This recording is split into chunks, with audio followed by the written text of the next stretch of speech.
السلام علیکم، B T V news کے ساتھ میں ہوں مختار احمد۔ سب سے پہلے ایک نظر ہیڈ لائنز کی جانب۔ ڈاکٹر فردوس عاشق اعوان نے اپوزیشن پر تنقید کرتے ہوئے کہا ہے راج کماری اور چیلے معصوم عوام کو ڈنڈا تھما کر اوچھے ہتھ کنڈوں پر اتر آئے۔ ماور خصوصی برائے اطلاعات ڈاکٹر فردوس عاشق اعوان نے پاکستان ڈیموکریٹک موومنٹ پر پھر تنقید کے نشتر برسا دیے۔ ٹویٹر بیان میں پی ڈی ایم پر ہدف تنقید بناتے ہوئے کہا کہ ڈنڈا بردار جھگتے بدحواس پی ڈی ایم کی پریشانی ظاہر کر رہے ہیں۔ فردوس عاشق اعوان کا ٹویٹر بیان میں کہنا تھا کہ سپریم کورٹ پر حملہ پاکستان مسلم لیگ نواز کی شناخت ہے اور شاہی خاندان ذاتی مفادات کے لیے سیاست کو فساد کی جانب دھکیل رہا ہے۔ انسداد منشیات فورس کی انٹرنیشنل ایئرپورٹ پر کارروائی، نشہ آور ادویات اسمگل کرنے والی 2 خواتین کو گرفتار کر لیا۔ وفاقی دارالحکومت اسلام آباد ایئرپورٹ پر اینٹی نارکوٹک فورس نے خفیہ اطلاعات کی بنیاد پر بھاری تعداد میں منشیات اسمگلنگ کی کوشش ناکام بنا دی۔ بیرون ملک اسمگلنگ کی جانے والی نشہ آور ادویات برآمد کر لی۔ ترجمان ANF کا کہنا ہے کہ جائے وقوع پر موجود اہلکاروں نے بیگ سے نشہ آور ممنوعہ گولیوں کے 9 پیکٹ برآمد ہونے پر جدہ جانے والی 2 خواتینوں کو حراست میں لے کر مقدمہ درج کر لیا۔ گرفتار خواتین سے برآمد کی گئی نشہ آور ممنوعہ گولیوں کا وزن 8 کلو گرام سے زائد ہے۔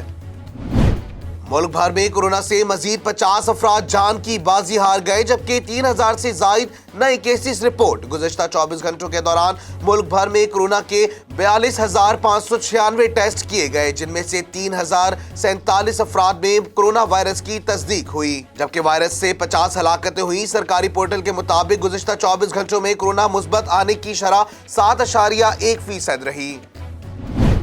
وزیر اعظم عمران خان کا سابق سیکرٹری کابینہ ڈویژن معروف افضل کے انتقال پر اظہار افسوس اور مرحوم کے خاندان سے اظہار تعزیت۔ اپنے پیغام میں وزیر اعظم عمران خان نے کہا کہ کابینہ ڈویژن کے سابق سیکرٹری معروف افضل کی رحلت کے بارے میں جان کر رنجیدہ ہوں۔ میری دعائیں اور ہمدردیاں ان کے اہل خانہ کے ساتھ ہیں۔ یاد رہے کہ معروف افضل کورونا کے باعث ملٹری اسپتال راولپنڈی میں زیر علاج تھے۔ خاندانی ذرائع کا کہنا ہے کہ معروف افضل کی طبیعت قریباً 1 ماہ سے ناساز تھی، جبکہ کورونا کی تشخیص کے بعد معروف افضل وینٹی لیٹر پر بھی تھے۔ آذربائیجان کی حکومت کا نارگونو کاراباغ فتح ہونے کی خوشی میں تقریب کا انعقاد۔ ترک صدر رجب طیب اردوان نے بطور مہمان خصوصی شرکت کی۔ آرمینائی فوج کے علاقے سے انخلا کی خوشی میں فوجی پریڈ کا انعقاد۔ ترک صدر رجب طیب اردوان کا آذربائیجان کے صدر الہام علیوف نے خصوصی طور پر مدعو کیا۔ گزشتہ شب 2 روزہ دورے پر آذربائیجان روانہ ہوئے اور آج فوجی پریڈ میں شرکت کی۔ رجب طیب اردوان نے آذری صدر کے ساتھ شودا یادگار پر پھول چڑھائے اور شودا کے لیے فاتحہ خوانی بھی کی۔ رجب طیب اردوان نے کہا کہ ہم مستقبل میں بھی اپنے اتحاد کو قائم رکھیں گے اور ہر تنازع کا مل کر سامنا کریں گے۔ ترکی اور آذربائیجان ہاتھوں کے دستانوں کی طرح ساتھ مل کر کام کریں گے اور کامیابی کے سلسلے کو جاری رکھیں گے۔ برطانوی وزیر اعظم بورس جانسن بھارت میں جاری کسانوں کے احتجاج سے ہی لا علم نکلے اور پارلیمان میں انہوں نے اس کو پاک بھارت کا مسئلہ قرار دے دیا۔ برطانوی وزیر اعظم بورس جانسن کو سوشل میڈیا پر اس وقت شدید تنقید کا سامنا کرنا پڑا جب وہ بھارت میں جاری کسانوں کے احتجاج کو پاکستان اور بھارت کے درمیان جاری تنازع سمجھ بیٹھے اور دونوں ممالک کو مسئلہ حل کرنے پر زور دیا۔ برطانوی وزیر اعظم بورس جانسن کی جانب بھارت میں کسانوں کے احتجاج کو پاکستان اور بھارت سے جوڑنے پر ٹویٹر صارفین نے انہیں آڑے ہاتھوں لیا اور بورس جانسن کی لا علمی کا شدید غصے کا اظہار کیا۔ پاکستانی اسکواڈ کے آخری رکن میں نیوزی لینڈ کے محکمہ صحت کی جانب سے کلیئرنگ ملتے ہی کوئنز ٹاؤن روانہ۔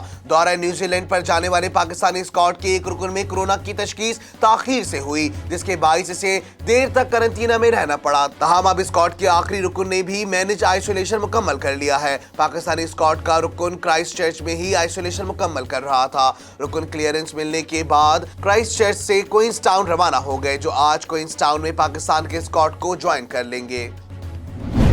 نیوز اسٹوڈیو سے فی الوقت اتنا ہی۔ مزید خبروں سے باخبر رہنے کے لیے وزٹ کیجیے ہماری ویب سائٹ www.btn.tv۔ اس کے علاوہ سبسکرائب کیجیے ہمارا یوٹیوب چینل بدر ٹیلی ویژن نیٹ ورک۔